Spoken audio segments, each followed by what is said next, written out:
All right, and we're back. Week 14 NFL picks. I'm Josh. That's Malcolm. As you see, Malcolm's got a different view this week. A little bit of an angle. Yeah, I'm old lady, so I had to move the desk around. It wasn't, the feng shui wasn't right in the bedroom, I guess. Yeah, it's a little different when you're the only one in the house, right? All right. So just to recap, we had somebody reach out and ask us, hey, guys, I really like the show, but what are your guys' records, just the locks? What are your locks records on the year? So surprisingly, I went back and did them all. For starters, overall, I'm still in first, 34-26.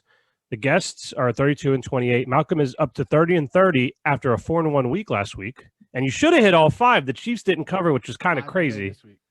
Here we go. Malcolm's back on the right track. But as far as our locks go, Malcolm's 5-8. I am 9-4, but I was at one point 9-2, and they lost the last 2 weeks.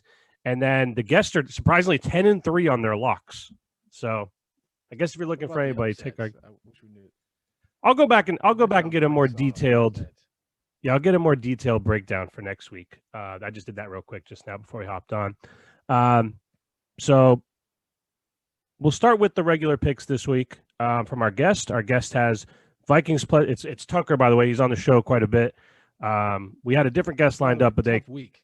It is a tough week, but we had another guest lined up and they canceled at the last second. So he shot me over some picks. He has Vikings +7, Chiefs -7, Browns +3. What are you thinking, Malcolm, this week for your 3 picks? I think this is upset week. That's what I think. Yeah. All the spreads are pretty wild. Yeah. There's a couple on there. Which I don't know about as like every week. But I got the Chargers +2.5. I forget who they're playing, but it's another shitty team. The Falcons, yep. Yeah, and they're going cross country. Falcons are on the uptick, but I'm not sold. Panthers -3.5 against the Broncos. I like that. I think this is the week Drew Lock I don't know. Just it's Drew Lock, honestly. I thought he was all right. Late game, he can't, but he falls apart in the late game. He does, but he looked all right last week. It's the Chiefs, the best team in the NFL. Yeah. He did have that walk-off win, or he did have that fourth quarter win against the Chargers, even though the defense almost blew that. I'll tell you what, the Broncos as a team, they are ruthless. Yeah. I hate this guy. Yeah, I understand that. I mean, he's not, obviously he's not one of the elite quarterbacks in the league. He's the best option they have. The team as a whole is much better than I thought it would be. I mean, I had them as a sneaky playoff contender coming into the season, but I didn't think Drew Lock would be this bad. I didn't think that he'd be banged up. They lost Von, but we've gone over this almost every week. But I like I think the Panthers are underrated. No Christian McCaffrey this week, but they've already shown that Mike Davis can slot right in and doesn't really make a huge difference. Obviously, they miss him a little bit in the passing game, but I think the Panthers are a good team. So, and who do you have as your? Right now, I'm ready to call the Browns in the AFC Championship. Oh boy, the Super Bowl. Oh boy, you're really on them this year. All right, who do you have as your third pick? They're always trending up. Anyways, I got the Steelers +2. Yeah, underdogs this week. I don't know what's going on there, but okay. I mean, they didn't look great last week. They lost to the Washington football team. Bills looked real good in their game against the 49ers. So maybe the Bills are 9-3. They're a good team. So I mean, it's not a crazy. No, they are crazy pick. So and this can get things back into. This is a big game here because this could shape up the playoff picture. The Bills win this game, Chiefs slide into number 1, and Bills still have an outside shot at the number 1 seed.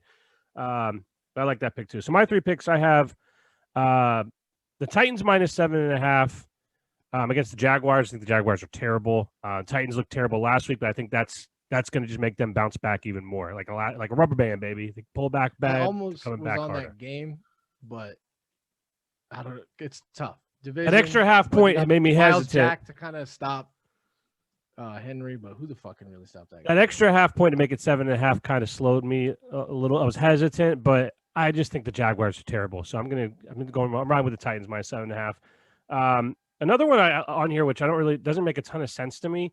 Looking at it, is the Texans and the Bears.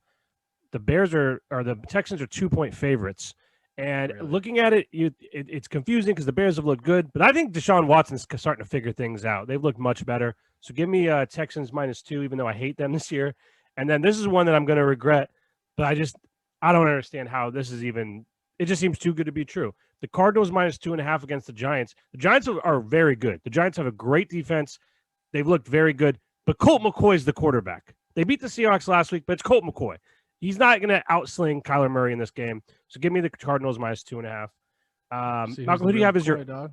Yeah? Okay. Who do you have as your upset this week? I got the Browns, dog, again. Yep. Against the, it's hard to believe that they're underdogs at home against the Ravens with 2 more wins than the Ravens. I don't see that at all. So I also have the Browns as my upset. I like their defense to be able to. I'll tell you what, Lamar Jackson doesn't look like shit, straight up.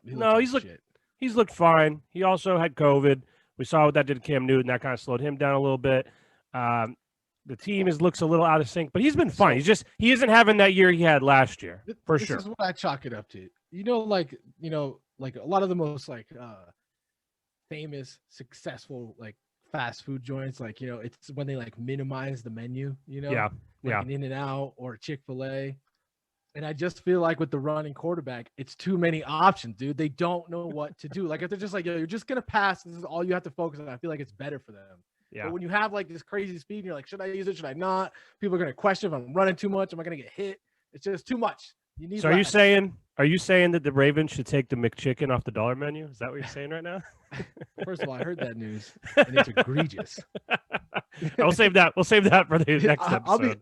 I'm big into finance and shit like that, and my barometer for inflation is the fast food menu. And I tell you what, it's coming. It's coming hard. All right, so I also have the Browns as my upset. I think they're one of the best teams of football right now. So, but that means but the thing is, maybe Vegas is onto something here because the Browns, whenever they get to that tippy top of the mountain, they always come crashing back down. You know what I mean? So there's always something with the Browns. So big game this week. We'll see if they're contenders or pretenders. Our guest Tucker, he has the Bears to upset the Texans, which I think the line there is wonky, but he has the Bears beating the Texans. And then who do you have as your lock this week, Malcolm? I'm going to try again with the Chiefs -7.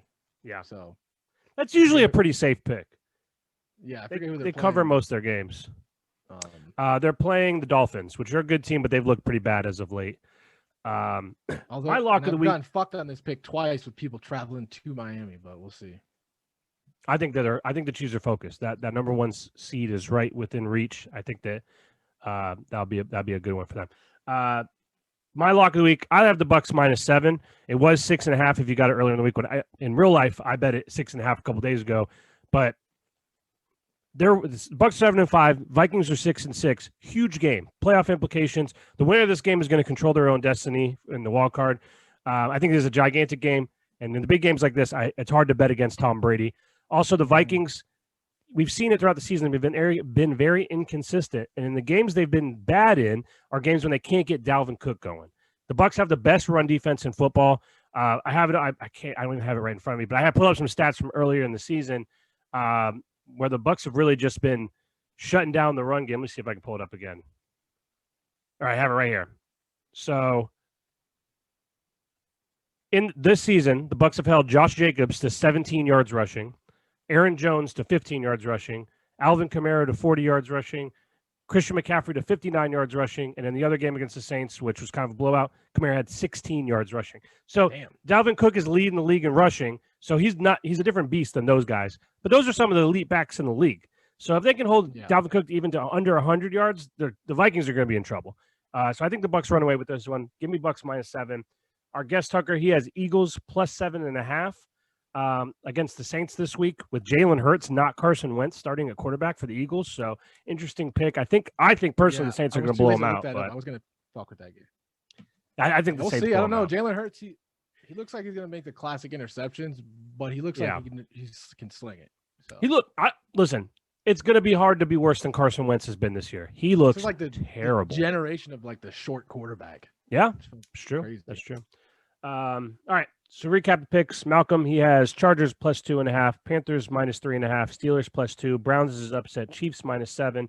Tucker has Vikings +7, Chiefs -7, Browns +3, Bears is the upset, Eagles +7.5 as his lock. I have Cardinals -2.5, Titans -7.5, Texans -2, Browns is my upset as well, and Bucks -7 as my lock. You know, the fact that we both bet on the fucking Browns, they're definitely going to lose now. I'm betting this is the week they come together. Like, they haven't had any COVID bullshit. I think they're going to. No, they had a little bit earlier in the season, but yeah. So as of late, they've seemed like they're really taking a step in the right direction. It's crazy that even without Odell Beckham Jr., that offense. And Baker Mayfield took a big step last week. Yeah, Baker Mayfield looked good last week. Even like this last 4 weeks, he's just been, you've been seeing it. Well, I mean, when you have Kareem Hunt and Nick Chubb run the ball as effectively as they do, it makes it a lot easier, granted. But no doubt he's been pretty impressive as of late. So we'll see what happens in this Ravens game. That's Sunday night game too, so that should be good. Thank you for everybody for tuning in. Join us next week. Next week we have to do it on Thursday because there's no college football technically next week. So there's NFL games on Saturday next week. So let's keep that. We'll have it out either Thursday or Friday for you. But follow us on Twitter at @Scam_podcast. Follow us on Instagram at @Scam_podcast. Follow us on Twitch, Scam_podcast. And if you have any questions for our next episode coming out on Tuesday, our main episode, email us at podcastgame@gmail.com. Thank you for everybody that's been downloading, liking, sharing, subscribing. Much appreciated. Malcolm, anything else before we get out of here? I got nothing. See you on Tuesday. All right. See ya.